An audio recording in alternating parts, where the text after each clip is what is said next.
سابق صدر آصف علی زرداری کی بریت کے خلاف نیب کی اپیل 5 سال بعد سماعت کے لیے مقرر کر دی گئی۔ نیب اپیل پر سماعت صبح ہوگی۔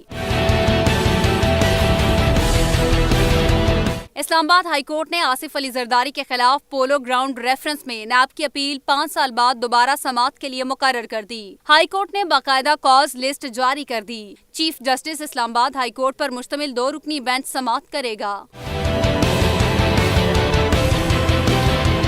احتساب عدالت نے آصف علی زرداری کو 28 مئی 2014 کو پولو گراؤنڈ ریفرنس میں اور اسی سال 12 دسمبر کو ارسس ٹریکٹر ریفرنس میں بری کر دیا تھا۔ نیب نے 2014 میں ہی ان کی بریت کو چیلنج کیا تھا۔ آصف زرداری پر سرکاری خرچ پر وزیراعظم ہاؤس میں پولو گراؤنڈ تعمیر کروانے اور ارسس ٹریکٹرز کی خریداری کے ٹھیکے میں رشوت وصولی کے الزامات تھے۔